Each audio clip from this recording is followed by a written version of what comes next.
Praise Lord. प्रकाशित वाक्य अध्याय 19।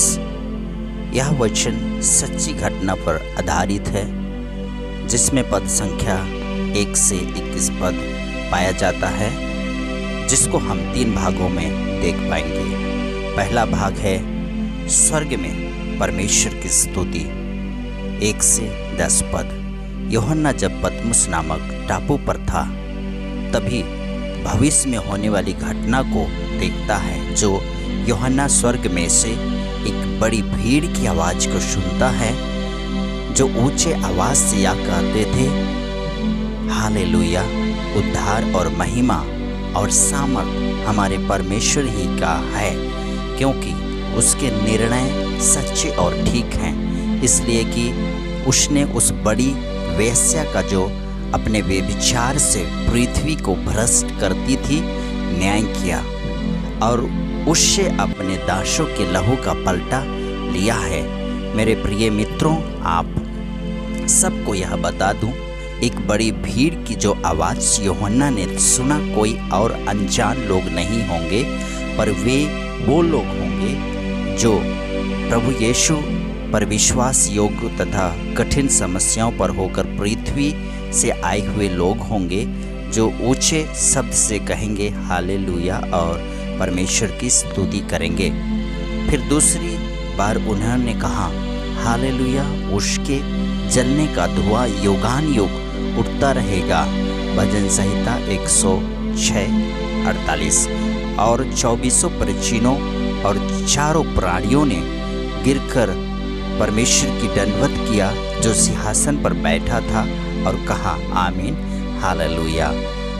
और सिंहासन में से एक शब्द निकला, हे हमारे पिता परमेश्वर से सब डरने वाले दासों, क्या छोटे क्या बड़े, तुम सब उसकी स्तुति करो। भजन संहिता 135:1।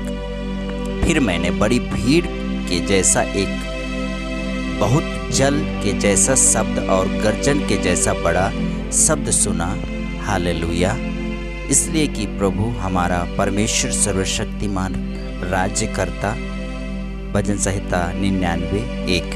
आओ हम आनंदित और मगन हों और उसकी स्तुति करें, क्योंकि मेमने का विवाह आ पहुंचा है और उसकी दुल्हन ने अपने आप को तैयार कर लिया है, जिसको शुद्ध और चमकदार महीन मलहम पहनने को दिया गया, क्योंकि उस महीन मलहम का अर्थ पवित्र लोगों के धार्मिक काम है। तब स्वर्गदूत ने मुझसे कहा, यह लिख कि धन्य है वे जो मेमने की विवाह के भोज में बुलाए गए हैं। फिर उसने मुझसे कहा, ये वचन परमेश्वर के सत्य वचन हैं। तब मैंने उनको दंडवत करने के लिए उसके पांव पर गिरा। तब मुझसे कहा, ऐसा मत कर, मैं तेरा और तेरे भाइयों का संगी दास हूँ, जो यीशु की गवाही देने पर स्थिर हैं। परमेश्वर ही को दंडवत कर, क्योंकि यीशु की गवाही भविष्यवाणियों की आत्मा है। आइए अब हम चलते हैं इस अध्याय के दूसरे भाग पर, पद संख्या 11 से 16। सफ़ेद घोड़ों पर सवार।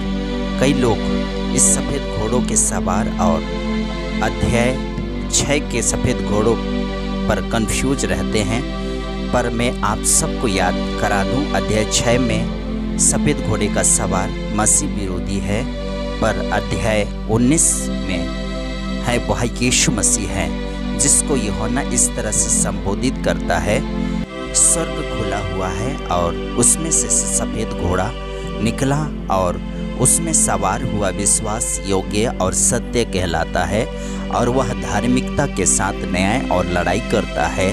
उसकी आंखें आग की ज्वाला है और उसके सिर पर बहुत सी राजमुकुट है, और उसका एक नाम उस पर लिखा, जिससे उसको छोड़ और कोई नहीं जानता। वह लहू में डुबोया हुआ वस्त्र पहने हैं और उसका नाम परमेश्वर का वचन है, और स्वर्ग की सेना श्वेत घोड़ों पर सवार और श्वेत और शुद्ध मलमल पहने हुए उसके पीछे पीछे है। जाती जाती मारने के लिए उसके मुंह में से एक चौकी तलवार निकलती है और वह लोहे का राजदंड लिए हुए उन पर राज्य करेगा और वह सर्वशक्तिमान परमेश्वर के भयानक प्रकोप की जलजलाहट की मदिरा के कुंड में दाख रौंदेगा और उसके वस्त्र और जांघ पर यह नाम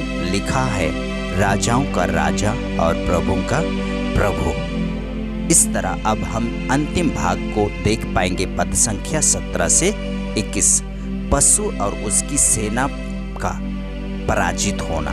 मेरे प्रिय मित्रों, बाइबल के अंतिम भागों को पढ़ने से मालूम पड़ता है कि पशु और पृथ्वी के राजाओं और उनकी सेनाओं को उस घोड़े के सवार और उसकी सेना से लड़ने के लिए इकट्ठा देखा और वह पशु और उसके साथ या झूठा भविष्यवक्ता पकड़ा गया, जिसने उसके सामने ऐसे चिन्ह दिखाए थे जिसके द्वारा उसने उनको भरमाया, जिस पर उस पशु की छाप दी थी और जो उसकी मूर्ति की पूजा करते थे, ये दोनों जीते जी उस आग के झील में जो गंधक से जलती रहती है डाले गए और शेष लोग उस घोड़े के सवार की तलवार से जो उसके मुंह से निकलती थी मार डाले गए और सब पक्षी उनके मांस से तृप्त हो गए।